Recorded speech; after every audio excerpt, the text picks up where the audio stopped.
First one, from the following information, compute amount available for reduction of ADC for the assessment year 2016 and 17. Assessment year 14 calculation ಮಾಡಬೇಕು ಕೊಟ್ಟಿದ್ದಾರೆ. So ಅದನ್ನ 1 ಮಾಡ್ಕೊಂಡು ಹೋಗೋಣ. So ಯಾವ ರೀತಿ solution ಮಾಡಬೇಕು ನೋಡ್ರಿ, ನೋಡ್ಕೊಂಡು ವರ್ಕ್ ಮಾಡ್ಕೊಂಡು ಹೋಗೋಣ. So same format, amount column and the total column and the next one particulars. These are the three columns for calculation of amount reduction amount available for under section ADC. The inner column, this is the total column, one particulars. So one by one, just we discuss it. Life insurance policy amount pay rupees 2 lakh.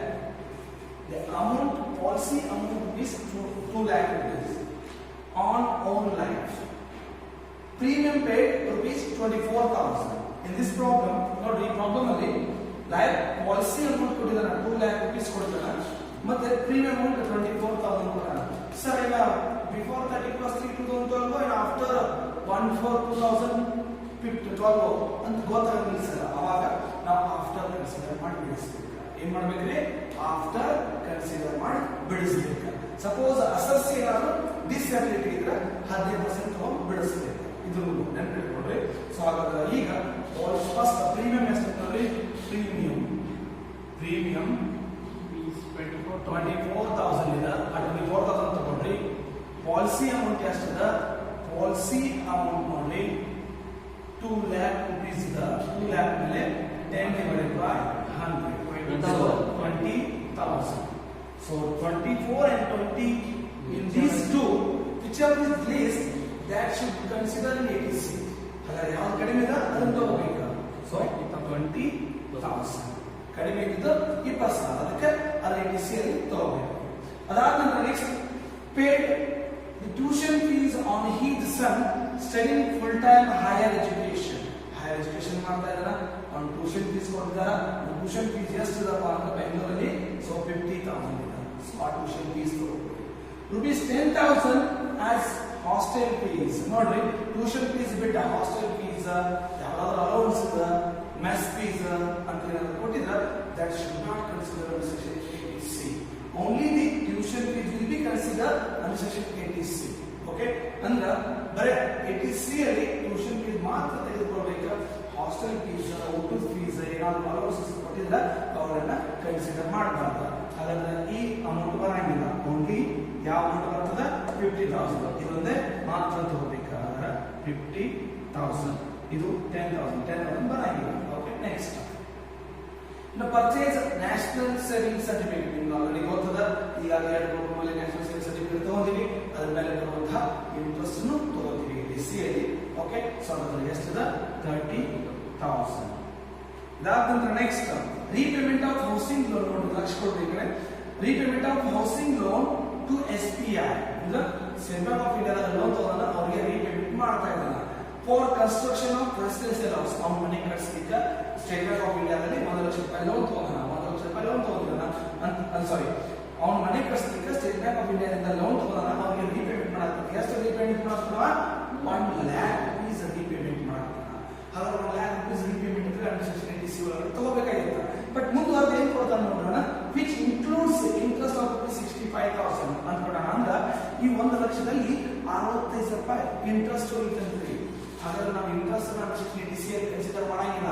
Interest ಎಲ್ಲಿ consider ಮಾಡ್ತೀವಿ? Under section 24 income from house property ಅಲ್ಲಿ consider ಮಾಡ್ತೀವಿ. ಹಾಗಾದ್ರೆ ಇದನ್ನ ಇದ್ರಾಗ ಐತಂತ, include ಆಗೈತಂತ ಇದ್ರಾಗ. ಹಾಗಾದ್ರೆ principal amount ಎಷ್ಟು?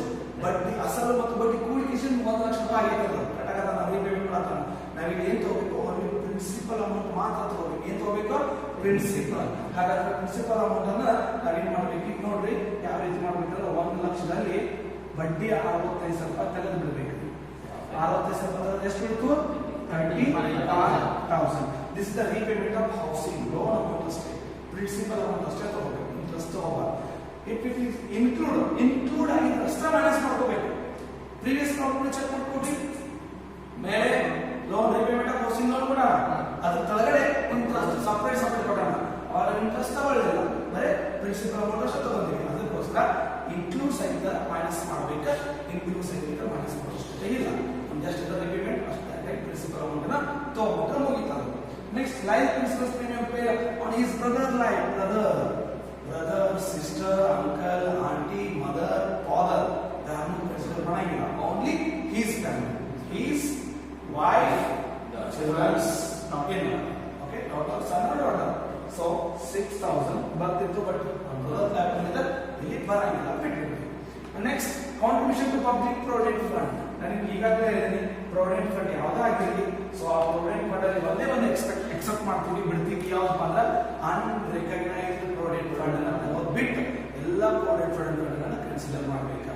ಅದು ರಿಕಗ್ನೈಸ್ಡ್ ಪ್ರಾವಿಡೆಂಟ್ ಫಂಡ್ ಆಗಿರಲಿ, ಸ್ಟ್ಯಾಟ್ಯೂಟರಿ ಪ್ರಾವಿಡೆಂಟ್ ಫಂಡ್ ಆಗಿರಲಿ, ಅಥವಾ ಪಬ್ಲಿಕ್ ಪ್ರಾವಿಡೆಂಟ್ ಫಂಡ್ ಆಗಿರಲಿ. ಸೊ ಎಲ್ಲ ಪ್ರಾವಿಡೆಂಟ್ ಫಂಡ್ ಗಳನ್ನ ತೆಗೆದುಕೊಳ್ಳಿ. ಎಷ್ಟು? 10,000. So 10,000. Investment in infrastructure bonds, capital infrastructure bonds ಬಂದ, ಸೊ ಅದನ್ನು ಸಹ ATC ಅಲ್ಲಿ ಕನ್ಸಿಡರ್ ಮಾಡಿ.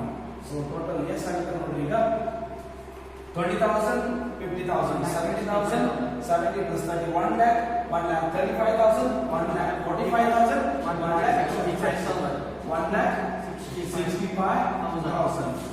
The total amount.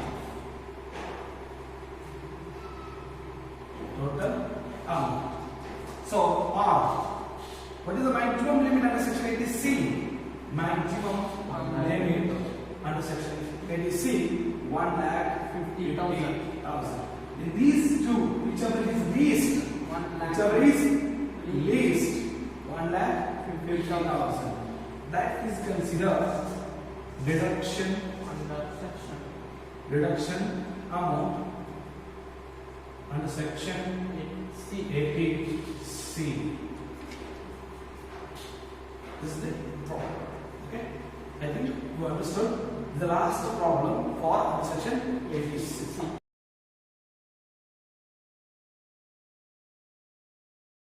We discussed regarding the deductions from gross total income in the previous class. So 80C, deduction in respect of 80C, life insurance premium, statutory provident fund, public provident fund, recognized provident fund, etc. The maximum limit of 80C is 1,50,000. Now we have the discussion ಮಾಡಿದೀವಿ 80C ಅಂದ್ರೆ ಏನು, 80C ಅಂದ್ರೆ ಏನು ಬರ್ತದ, ಮತ್ತು maximum limit ಎಷ್ಟು ಅನ್ನೋದನ್ನ ನಾವು ಡಿಡಕ್ಷನ್ಸ್ ನ ಚೆಕ್ ಮಾಡ್ಕೊಂಡಿವಿ, ಅದರ ಮೇಲೆ ಪ್ರಾಬ್ಲಮ್ಸ್ ಸಾಲ್ವ್ ಮಾಡಿವಿ. 80C ಆದ ನಂತರ ನೆಕ್ಸ್ಟ್ ಯಾವಪ್ಪ ಅಂದ್ರೆ 80CCC. 80CCC ಏನು ಹೇಳ್ತದ ಅಂದ್ರೆ deduction in respect of pension fund. Deduction in respect of pension fund. Any government employee or non-government employee is getting any pension, means ಅವ್ರ ಏನಾದರೂ ಸ್ಯಾಲರಿ ಅವ್ರ ಪೆನ್ಷನ್ ಅಮೌಂಟ್ ಕಟ್ ಆಗಿ ಅದಕ್ಕಿಂತ ಡಿಪಾಸಿಟ್ ಮಾಡ್ತಾ ಇದ್ರಲ್ಲ, ಅದ್ರ ಮೇಲೆ ನಿಮಗೆ ಡಿಡಕ್ಷನ್ ಸಿಗ್ತದ 80CCC. ಇದು ಮ್ಯಾಕ್ಸಿಮಮ್ ಲಿಮಿಟ್ ಎಷ್ಟಪ್ಪ ಅಂದ್ರೆ 1,50,000. ಇಷ್ಟೇ, ಇದು ಜಾಸ್ತಿ ಇದ್ರ ಮೇಲೆ ಯಾವುದೇ ರೀತಿ ಪ್ರಾಬ್ಲಮ್ ಬರಂಗಿಲ್ಲ. ಇಲ್ಲಿ ಬಿಟ್ಟು ಕಂಪ್ಲೀಟ್. ಇದಾದ next under section 80CCB. Under section 80CCB ಈ ಡಿಡಕ್ಷನ್ ಏನು ಹೇಳ್ತಾರೆ ನೋಡ್ರಿ, deduction in respect of national pension scheme. National pension scheme this is purely indication central government employees or any private employees depositing their amount into the any notified account under the notified scheme. Any private employee or central government employee depositing or making payment under any notified scheme, that amount will be getting deduction under section 80CCB. ನೀವು ಯಾವುದೇ ಒಂದು deduction ತಗೋಬೇಕಾದ್ರೆ ಒಬ್ಬ ಸರ್ಕಾರಿ ನೌಕರರಾಗಿರಲಿ ಅಥವಾ ಅವನು ಅರೆ ಸರ್ಕಾರಿ ನೌಕರರಾಗಿರಲಿ ಅಥವಾ ಸರ್ಕಾರಕ್ಕಾಗಿರಲಿ, ಅವನು ಬರುವಂತ ಯಾವುದೋ ಒಂದು ಪೇಮೆಂಟ್ ಆಗಿರಲಿ, ಅವನು ಯಾವುದೋ notified recognised by the government notified scheme ಅಲ್ಲಿ ಏನಾದರೂ ಡಿಪಾಸಿಟ್ ಮಾಡ್ತಾ ಇದ್ರಲ್ಲ, ಆ ಡಿಪಾಸಿಟ್ ಮಾಡಿದಂತ ಅಮೌಂಟ್ ನಿಮಗೆ ಡಿಡಕ್ಷನ್ ಸಿಗ್ತದ. ಅದಕ್ಕೆ ಮ್ಯಾಕ್ಸಿಮಮ್ ಲಿಮಿಟ್ ಏನು ಅಂತ ನೋಡ್ರಿ, ಎಂಪ್ಲಾಯರ್ ಕಾಂಟ್ರಿಬ್ಯೂಷನ್ ಇರ್ತಲ್ಲ, ಅಂದ್ರೆ ಸಂಸ್ಥೆಯವರು ನಿಮ್ಮ ಪೆನ್ಷನ್ ಕಾಂಟ್ರಿಬ್ಯೂಷನ್ ಮಾಡ್ತಿದ್ರಲ್ಲ, ಅವನ ಸ್ಯಾಲರಿ 10% ಅನ್ನು ತಗೋಬೇಕು. There is no maximum, only limit is the 10% of salary. ಇಲ್ಲಿ ಸ್ಯಾಲರಿ ಅಂದ್ರೆ basic salary, DRS allowance. That DRS allowance ಯಾವ ತಗೋಬೇಕಲ್ಲ, which enters into retirement benefit, ಅದಷ್ಟೇ ತಗೋಬೇಕು. ಅರ್ಥ ಆಗುತ್ತಾ? ಸೊ ಹಾಗಾದ್ರೆ 10% of salary ತಗೋಬಿಟ್ರೆ ಎಂಪ್ಲಾಯರ್ಸ್ ಕಾಂಟ್ರಿಬ್ಯೂಷನ್ ಅಂತಂದ್ರೆ ಪೆನ್ಷನ್ ಸ್ಕೀಮ್ ಏನಾದ್ರು ಅದನ್ನ ನಾವು 10% ಆಫ್ ಸ್ಯಾಲರಿ ಅಷ್ಟೇ ತಗೋಬೇಕು. ಇನ್ ಕೇಸ್ ಏನಾದ್ರು ಎಂಪ್ಲಾಯೀಸ್ ಕಾಂಟ್ರಿಬ್ಯೂಷನ್ ಅಂತಂದ್ರೆ 10% of salary or maximum limit 50,000. In these two, whichever least that should be taken for deduction of section 80CC. ನೀವು ಅದನ್ನ 80CC ಗೆ ಒಯ್ಯಬೇಕು. ಇಲ್ಲಿ ನೋಡಿ, ಇದು ಪೆನ್ಷನ್ ಫಂಡ್, ಇದು pension fund, but there is a simple difference between these two. It is CCC and 80CC. This is the notified scheme. Any employee depositing or making payment and a notified scheme. Depositing their amount into notified scheme that consider 80CC. Other than notified scheme are considered into 80CC. This is the difference between 80CC and 80CC. Notified scheme ಪ್ರಕಾರ ಏನಾದ್ರು pension fund ಇರ್ತಂದ್ರೆ ಅದನ್ನ ನಾವು 80CC ಗೆ ಹಾಕ್ತೀವಿ. ಯಾವುದೇ notified scheme ಇರಲಿಲ್ಲ ಹಾಗೆ ಇರ್ತಂದ್ರೆ ಅದನ್ನ ಸೆಕ್ಷನ್ 80CC ಗೆ ಹಾಕ್ತೀವಿ ಅಷ್ಟೇ. ಈ 80CC ಇದು ಮ್ಯಾಕ್ಸಿಮಮ್ 150,000. 80CC ಇದು ಎಂಪ್ಲಾಯರ್ ಕಾಂಟ್ರಿಬ್ಯೂಷನ್ ಆಗಿದ್ರೆ 10% ಆಫ್ ಸ್ಯಾಲರಿ ತಗೋಬೇಕು. ಎಂಪ್ಲಾಯೀಸ್ ಕಾಂಟ್ರಿಬ್ಯೂಷನ್ ಆಗಿದ್ರೆ 10% of salary or maximum limit 50,000. ಇದರಾಗ ವಿಚರ್ ಇಸ್ ಲೀಸ್ಟ್ ಅದನ್ನ ಡಿಡಕ್ಷನ್ ಅಂತ ಒಯ್ಯಬೇಕು. ಇಲ್ಲಿ ಸ್ಯಾಲರಿ ಅಂತ ಏನು sir? Salary means basic salary plus DA. Basic salary plus DA. DA ತಗೋಬೇಕು ಅಂದ್ರೆ which is enters into retirement benefit ಅಷ್ಟ ತಗೋಬೇಕು. Not enters into retirement benefit ತಗೋಬಾರದು, ಬಿಟ್ಬಿಡ್ಬೇಕು. ಅವಾಗ ಬೇಸಿಕ್ ಅಷ್ಟ ತಗೋಬೇಕು. ಇದು 80CC and 80CC. Next 80CE. 80CE and the aggregate of 80C, 80CC, 80CE. ಇದರ ಅರ್ಥ ಎಷ್ಟಿದೆ ನಾವು ನೋಡ್ಕೊಂಡು ಬಂದಿವಿ. 80C ಗೆ ಮ್ಯಾಕ್ಸಿಮಮ್ ಇಂಟ್ರೆಸ್ಟ್ 1,50,000. 80CC ಗೆ ಮ್ಯಾಕ್ಸಿಮಮ್ ಇಂಟ್ರೆಸ್ಟ್ 1,50,000. 80CC ಗೆ 50,000 10% ಆಫ್ ಸ್ಯಾಲರಿ ಮಿನಿಮಮ್. ಆದ್ರೆ 80CE ಅಂತಂದ್ರೆ while calculating of 80CC, first we should have to know the each and every aspect. 80C, 80CC, 80CC. First we have to calculate those amounts. ಆ deduction amount ಅನ್ನ calculation ಮಾಡಬೇಕು. Calculation ಮಾಡಿ ಅದನ್ನು ತಗೋಬೇಕು, ಮೂರು amount. ಆ ಮೂರು ಅಮೌಂಟ್ ತಗೊಂಡ ನಂತರ ಮ್ಯಾಕ್ಸಿಮಮ್ ಲಿಮಿಟ್ 1,50,000. ಆದ್ರೆ ಯಾವ್ದು ಲೀಸ್ಟ್ ಇರ್ತದ ಅದನ್ನ ಅಂಡರ್ ಸೆಕ್ಷನ್ 80CE ಗೆ ನೀವು ಡಿಡಕ್ಷನ್ ಅಂತ ಹೇಳಿ ಒಯ್ಯಬೇಕು. ಇದ್ರ ಅರ್ಥ ಇಷ್ಟ. ಈ 80C record, 80CCC record, 80CC record, ಅವು ಮೂರದ್ದು ಅಮೌಂಟ್ ಟೋಟಲ್ ಮಾಡಿದ್ರೆ 1,50,000 ಜಾಸ್ತಿ ಆಗಬಾರದು ಅನ್ನೋದಕ್ಕೆ ಒಂದು ಡಿಡಕ್ಷನ್ಸ್ ರೆಡಿ ಮಾಡಿದ್ರೆ ಅದೇ 80CC. ಈಗ ಒಂದು ಎಕ್ಸಾಂಪಲ್ 80C ಒಂದು 50,000 ಬಂತು. ಆಮೇಲೆ 80CC 1,20,000 ಬಂತು. 80CC ಒಂದು 10,000 ಬಂತು. ಸೊ ಅದರ ಮೂರು ಟೋಟಲ್ ಮಾಡಿದ್ರೆ 1,80,000. whichever is least 1,50,000. ಹಾಗಾದ್ರೆ 1,50,000 ನಾವು ಅಂಡರ್ ಸೆಕ್ಷನ್ 80CE ಪ್ರಕಾರ ಡಿಡಕ್ಷನ್ ಮಾಡಬೇಕು. ಅರ್ಥ ಆಯ್ತಾ? This is the under section 80CE. Next to the point of under section 80D. 80D deduction in respect of medical insurance premium. Medical insurance premium. The medical insurance premium is related to your family. Medical insurance ಮಾಡಿಸಿರ್ತಾರ, health insurance ಮಾಡಿಸಿರ್ತಾರ, ಅದೆಲ್ಲಾನು 80D ಅಲ್ಲಿ ಬರ್ತದೆ. Life insurance ಬೇರೆ 80C ಅಲ್ಲಿ ಬರ್ತದೆ. Medical insurance or health insurance, medical insurance or health insurance premium pay ಮಾಡ್ತಿದ್ರೆ ಅದು 80D ಅಲ್ಲಿ ಬರ್ತದೆ. 80D ಅಲ್ಲಿ ಬರ್ತದೆ. ಹಾಗಾದ್ರೆ ಹೆಲ್ತ್ ಇನ್ಶೂರೆನ್ಸ್ ಅಥವಾ ಮೆಡಿಕಲ್ ಇನ್ಶೂರೆನ್ಸ್ ಯಾರು ಕನ್ಸಿಡರ್ ಮಾಡ್ತಿದ್ದಾರೆ sir? Medical insurance premium consider his family, his spouse, children, brother, sister, mother, father. Total family. Hindu undivided by family. Total Hindu undivided by family. HUF. Total ಏನು consider ಆಗ್ತದ? HUF. HUF ಅಂದ್ರೆ ಎಲ್ಲರೂ ಬಂದ್ರು. ಅಣ್ಣ, ತಂಗಿ, ಮಕ್ಕಳು, ತಂದೆ, ತಾಯಿ, ಎಲ್ಲ ಬ್ರದರ್ ಸಿಸ್ಟರ್ಸ್, ಸೊ ಎಲ್ಲರನ್ನು ಕನ್ಸಿಡರ್ ಮಾಡ್ತಾರೆ. ಸೊ ಅದು ಯಾರು ಬೇಕಾದ್ರೂ ಕೊಡ್ರಿ. ಬಟ್ 80C ಹಾಗಲ್ಲ. 80C ಅವನ ಫ್ಯಾಮಿಲಿ ಅಷ್ಟೇ. ಏನಪ್ಪ, ಅವನು, ಅವನ ಹೆಂಡತಿ, ಮಕ್ಕಳು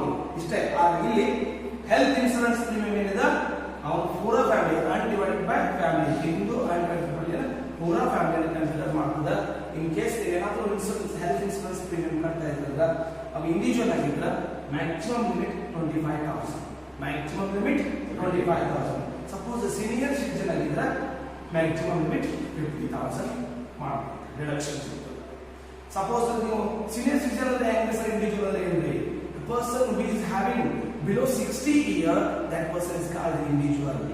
The person who is having below 60 years, that person is called individual. The person who is having more than 60 years, 60 or more than 60, 60 or more than 60 years, that person is called senior citizen. That person is called senior citizen. The person who is having 80 or more than 80, 80 or more than 80, that person is called super senior citizen. Super senior citizen. So, are you getting my point? So, listen everyone. Individual maximum limit is 25,000. Senior citizen maximum limit 50,000. So, these are two cases for medical insurance premium. So, what about the super senior citizen? Same as regarding to the senior citizen. Senior citizen and super senior citizen both are maximum limit 50,000, individual 25,000 in the case of medical insurance premium. So medical insurance premium, it will be consider the whole family into and divided by family, brother, sister, children, wife, and then father, mother. Okay, full family that consider medical insurance or health insurance premium. This section D. If you are paying any premium regarding your health or medical insurance premium, that considered to be under section 80D. 80D ಏನಂತಂದ್ರೆ ನೀವೇನಾದರೂ medical insurance premium ಕಟ್ಟಬೇಕಾ, premium ಅಂತ ಬರ್ತಬೇಕು, ಅರ್ಥ ಆಯ್ತಾ? Insurance premium ಕಟ್ತಾ ಇದ್ರಿಂದ individual ಆಗಿದ್ರೆ ನಿಮ್ಗೆ 25,000 ಮ್ಯಾಕ್ಸಿಮಮ್ ಲಿಮಿಟ್ ಸಿಗ್ತದೆ. ಸೀನಿಯರ್ ಸಿಟಿಜನ್ ಅಥವಾ ಸೂಪರ್ ಸೀನಿಯರ್ ಸಿಟಿಜನ್ ಆಗಿದ್ರೆ ಮ್ಯಾಕ್ಸಿಮಮ್ ಲಿಮಿಟ್ 50,000 ಸಿಗ್ತದೆ. This the 80D.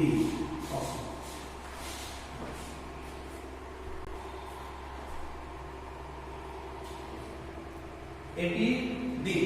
ATD reduction in respect of medical insurance premium or health insurance premium maximum limit. Already know that. Next, after the ATD, on section ATDD. This is the reduction in respect of maintenance and medical treatment of dependent. Medical treatment of dependent who is a person with disability. The person with disability. Dependent means each and every family members are dependent by the assessor. ಅವರು access ಮೇಲೆ depend ಇರಬೇಕಾದ್ರೆ ಯಾರಪ್ಪ dependent ಅಂದ್ರೆ ನಮ್ಮ ಪ್ರಕಾರ ತಂದೆ, ತಾಯಿ, ಮಕ್ಕಳು, ತಂಗಿಯರು, ಅಣ್ಣಂದಿರು, parents, brothers, sisters, children, spouse, wife and also wife. These are called dependent. Disability means he is not able to do his own activities. He is dependent by the assessor. So that may be a brother, sister, whoever, children or anyone. The person who is not dependent, that person is also called independent. Okay, that not considered in our section 80D. ನೋಡ್ರಿ 80D ಒಳಗೆ ತಗೋಬೇಕಂದ್ರೆ ಆ ವ್ಯಕ್ತಿ assessee ಮೇಲೆ dependent ಇರಬೇಕು, ಅವ್ನು independent ಇರಬಾರ್ದು ಅನ್ನೋದು. ಆಮೇಲೆ ಆ ವ್ಯಕ್ತಿ ಡಿಸಬಿಲಿಟಿ ಇರಬೇಕು. ಡಿಸಬಿಲಿಟಿ ಇದ್ರೆ ಅವನ ಕೆಲಸಗಳನ್ನ ಅವನಿಗೆ ಮಾಡ್ಕೊಳ್ಳೋಕೆ ಸಾಧ್ಯ ಆಗದೆ ಇರಬಾರ್ದು, ಸಾಧ್ಯ ಆಗ್ತಾ ಆಗಿಲ್ಲ. ಸೊ ಅದ್ರಲ್ಲಿ ಎರಡು ಬರ್ತಾವ, ಒಂದು ನಾರ್ಮಲ್ ಡಿಸಬಿಲಿಟಿ, ಇನ್ನೊಂದು ಸೇವಿಯರ್ ಡಿಸಬಿಲಿಟಿ ಅಂತೇಳಿ. ನಾರ್ಮಲ್ ಡಿಸಬಿಲಿಟಿ ಅಂದ್ರೆ 40% ಅಂದ್ರೆ ಹೇಗ್ರಿ ಸರ್, ಅವ್ನು ಒಂದು ಕಾಲು ಮುರಿದ್ರಿ, ಕೈ ಮುರಿದ, ಅಥವಾ ಅವ್ನ ಎಡಾಕಲ್ಲ, ಏನೋ ಪಾರ್ಸೆಲ್ ಅಟ್ಯಾಕ್ ಆಗಿದ. ಸೊ ಈ ರೀತಿ ಇದ್ರದ್ದು ನಾರ್ಮಲ್ ಒಂದು ಸೈಡ್ ಪಾರ್ಸೆಲ್ ಅಟ್ಯಾಕ್ ಆಗಿಲ್ಲ, ಒಂದ್ ಕಡೆ ಕ್ಲಿಯರ್ ಇಲ್ಲ. ಸೊ ಇಂಥವೆಲ್ಲ ನಾರ್ಮಲ್ ಡಿಸಬಿಲಿಟಿ ಅಂತ ಕರೀತೀವಿ. ಸೇವಿಯರ್ ಡಿಸಬಿಲಿಟಿ ಅಂದ್ರೆ more than 80% of the body not physical appearance not working. ಅವನು 80% ಇಕ್ಕಿಂತ ಬಾಡಿ ಯಾವುದೇ ರೀತಿ ಫಿಸಿಕಲ್ ಮೂವ್ಮೆಂಟ್ ಇರಂಗಿಲ್ಲ. ಸೊ ಅವ್ನು ಬಿದ್ದಲ್ಲೇ ಬಿದ್ದಿರ್ತಾನ. ಏಜ್ ಅಂದ್ರೆ ಏಜ್ ಅಂತ ತಂದೆ ತಾಯಿ ಆಗಿರ್ಬೋದಾ, ಅಥವಾ ಬೈ ಬರ್ತ್ ಆಗಿರ್ಬೋದು, ಸೊ ಹ್ಯಾಂಡಿಕ್ಯಾಪ್ ಆಗಿರ್ಬೋದು. ಸೊ ಇಂಥವ್ರನ್ನ ನಾವು ಡಿಸಬಿಲಿಟಿ ಅಂತ ಕರೀತೀವಿ. ಅರ್ಥ ಆಯ್ತಾ? ಸೊ ಅದರಲ್ಲಿ ಇಲ್ಲಿ ಡೈರೆಕ್ಟ್ ಆಗಿ there is no maximum limit. ಇಲ್ಲಿ ಮ್ಯಾಕ್ಸಿಮಮ್ ಲಿಮಿಟ್ ಇರಂಗಿಲ್ಲ. ನಿಮಗೂ medical treatment dependent person disability ಕೊಟ್ಟಾಗ 30,000 40,000 ಖರ್ಚು ಮಾಡಿರ್ತಾನೆ, ಮೆಡಿಕಲ್ ಎಕ್ಸ್ಪೆಂಡಿಚರ್ ಖರ್ಚು ಮಾಡಿರ್ತಾನೆ. ಅವಾಗ ನೀವು ಡಿಡಕ್ಷನ್ಸ್ ಕೊಡ್ರಿ ಅಂದ್ರೆ ಅವನು ಎಷ್ಟು ಬೇಕಾದಷ್ಟು ಖರ್ಚು ಮಾಡಿ. ಆ ಪರ್ಸನ್ ನಾರ್ಮಲ್ ಡಿಸಬಿಲಿಟಿ ಇದ್ರೆ ಡೈರೆಕ್ಟ್ ಆಗಿ 75,000 ಮೈನಸ್ ಮಾಡಬೇಕು. ಡೈರೆಕ್ಟ್ ಆಗಿ 75,000 ಮೈನಸ್ ಮಾಡಬೇಕು. ಸಪೋಸ್ ಆ ಪರ್ಸನ್ ಸೇವಿಯರ್ ಡಿಸಬಿಲಿಟಿ ಇದ್ರ ಬಹಳ 80% ಡಿಸಬಿಲಿಟಿ ಇದ್ರ ಇದನ್ನ ಮೆನ್ಷನ್ ಮಾಡಿರ್ತಾರೆ. ಸಪೋಸ್ ಇತ್ತಂದ್ರೆ 1,20,20,000 ಡಿಡಕ್ಷನ್ ಕೊಡಬೇಕು. ಸೆಕ್ಷನ್ 80D ಡಬಲ್ ಡಿ ಪ್ರಕಾರ ಡೈರೆಕ್ಟ್ ಆಗಿ there is no maximum limit, there is no actual amount should not be considered. Maximum limit is not there and as well as there is no actual amount considered. ಇಲ್ಲಿ actual amount ಅನ್ನು consider ಮಾಡಲಿಲ್ಲ, maximum limit ಇಲ್ಲ. ಅವ್ರು ಎಷ್ಟು ಬೇಕಾದಷ್ಟು amount ಕೊಡಿ, ನೀವು ಅದನ್ನು ಕ್ಲಿಕ್ಕಿಸುವಾಗಿಲ್ಲ. ಮೆಡಿಕಲ್ ಟ್ರೀಟ್ಮೆಂಟ್ ಫಾರ್ ಡಿಪೆಂಡೆಂಟ್ ಅದನ್ನ ವಿತ್ ಡಿಸಬಿಲಿಟಿ ಐತಿ, ಅದನ್ನ ಡೈರೆಕ್ಟ್ ಆಗಿ ನಾರ್ಮಲ್ ಡಿಸಬಿಲಿಟಿ ಇದ್ರೆ 75,000, ಸೇವಿಯರ್ ಡಿಸಬಿಲಿಟಿ ಇದ್ರೆ 1,25,000 ಡೈರೆಕ್ಟ್ ಆಗಿ ಅಂಡರ್ ಸೆಕ್ಷನ್ ಡಬಲ್ ಡಿ ಪ್ರಕಾರ ಗ್ರಾಸ್ ಟೋಟಲ್ ಲೆಸ್ ಮಾಡಬೇಕು. ನಾರ್ಮಲ್ ಇದ್ರೆ 75,000 ಮೈನಸ್ ಮಾಡಬೇಕು, ಸೇವಿಯರ್ ಇದ್ರೆ 1,25,000 ಮೈನಸ್ ಮಾಡಬೇಕು. ಡೈರೆಕ್ಟ್ ಆಗಿ ಗ್ರಾಸ್ ಟೋಟಲ್ ಇನ್ಕಮ್ ಅಲ್ಲಿ ಅಂಡರ್ ಸೆಕ್ಷನ್ ಡಬಲ್ ಡಿ ಪ್ರಕಾರ. ಅರ್ಥ ಆಗಿತ್ತಾ? ಕ್ಲಿಯರ್? ಅದು ಕ್ಲಿಯರ್? ಯಾಕಂದ್ರೆ ನೆನಪಿಟ್ಕೊಡ್ರಿ, under section 80D deduction in respect of maintenance and medical treatment of dependent person who is with disability. So directly the 75,000 is the reduction amount fixed, and as well as severe disability 1,25,000 reduction amount is fixed. ಇಲ್ಲಿ ಯಾವುದೇ ರೀತಿ ಇಂತ actual amount maximum limit least ಏನೂ ಇಲ್ಲ.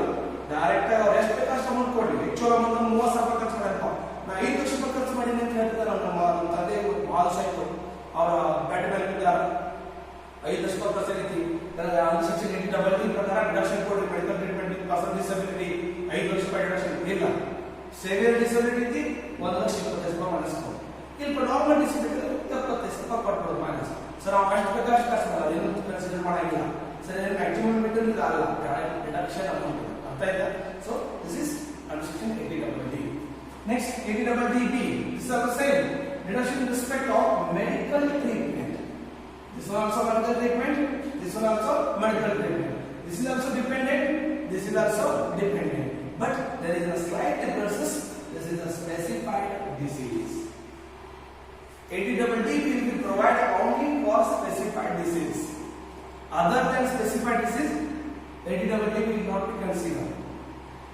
Only specified disease. Specified disease is cancer, AIDS, renal failure, kidney failure ಆಗಿದ್ರೆ, neurological disease, nerve system ಸರಿಯಾಗಿ work ಮಾಡ್ತಾ ಇರಲಿಲ್ಲ ಅಂದ್ರೆ, ಪಾರ್ಸೆಲ್ ಬರೋದಿರಲ್ಲ, ಅವೆಲ್ಲ ನ್ಯೂರಲಾಜಿಕಲ್ ಡಿಸೀಸ್ ಅಂತ.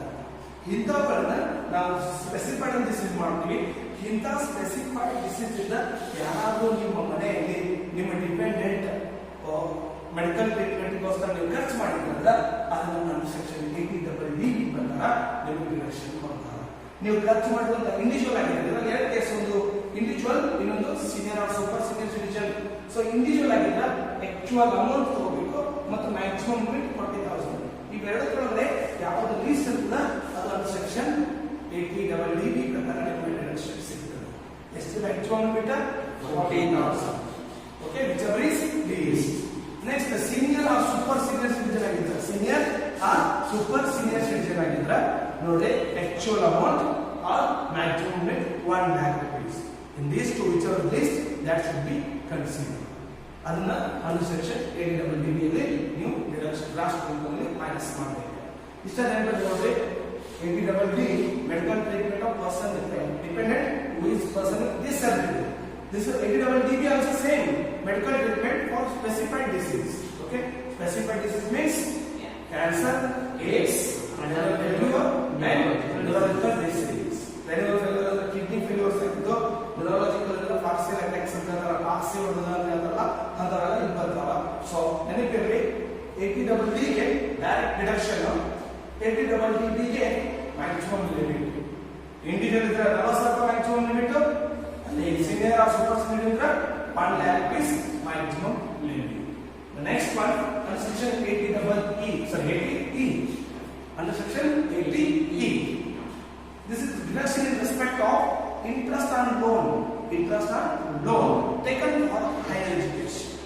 Interest on loan taken for higher education. Any student, any person, ಒಬ್ಬ ವ್ಯಕ್ತಿ higher education ಮಾಡಾಕ ನೀವೇನಾದರೂ ಅವನ ಲೋನ್ ತರಿಸ್ಕೊಂಡು ಆ ಲೋನ್ ಅನ್ನ ಕಟ್ತಾ ಇದ್ದೀರ, ಆ ಲೋನ್ ಅನ್ನ ಪೇಮೆಂಟ್ ಮಾಡ್ತೀರಿ. ನೀವು ಹೈಯರ್ ಎಜುಕೇಶನ್ ಮುಗಿಸ್ತೀರಿ, MCom, MBA, PhD ಯಾವುದೋ ಒಂದು ಕೋರ್ಸ್ ಮುಗಿಸ್ತೀರಿ, ಮುಗಿಸಿದ ತಕ್ಷಣ ಜಾಬ್ ಆಗ್ತೀರಿ. ಜಾಬ್ ಆದ ತಕ್ಷಣ ನೀವು ಲೋನ್ ತೆಗೆದು ಮಾಡಿರ್ತೀರಿ. ಆ ಎಜುಕೇಶನ್ ಲೋನ್ ಮೇಲೆ ನೀವು ಕಟ್ಟುವಂತ ಬಡ್ಡಿ ಅಂದ್ರೆ ಸೆಕ್ಷನ್ 80E ಪ್ರಕಾರ ನಿಮಗೆ ಡಿಡಕ್ಷನ್ ಸಿಗ್ತದೆ. Sir what is the maximum limit? No maximum, 100% deduction. Sir ನೀವು ಎಷ್ಟು ಕಟ್ಟಾಕಿದ್ರೆ ಬಡ್ಡಿ 5 ಲಕ್ಷ ಕಟ್ಟಾಕಿರೋ, 2 ಲಕ್ಷ ಕಟ್ಟಾಕಿರೋ, 1 ಲಕ್ಷ ಕಟ್ಟಾಕಿರೋ ನಿಮ್ಮ ಲೋನ್ ಮೇಲೆ ಹೋಗ್ತದೆ. ಸೊ ಆ ಎಷ್ಟು ಕಟ್ತಾ ಇರ್ತೀರಿ ಇಂಟ್ರೆಸ್ಟ್ ಅನ್ನ ಅಷ್ಟಕ್ಕಷ್ಟು ನೀವು ಒಂದು ಸೆಕ್ಷನ್ 80E ಪ್ರಕಾರ ರಾಷ್ಟ್ರೀಯ ಇನ್ಕಮ್ ಅಲ್ಲಿ ಡಿಡಕ್ಷನ್ ಮಾಡಬಹುದು. ಸೊ ಇದು ಸೆಕ್ಷನ್ 80E.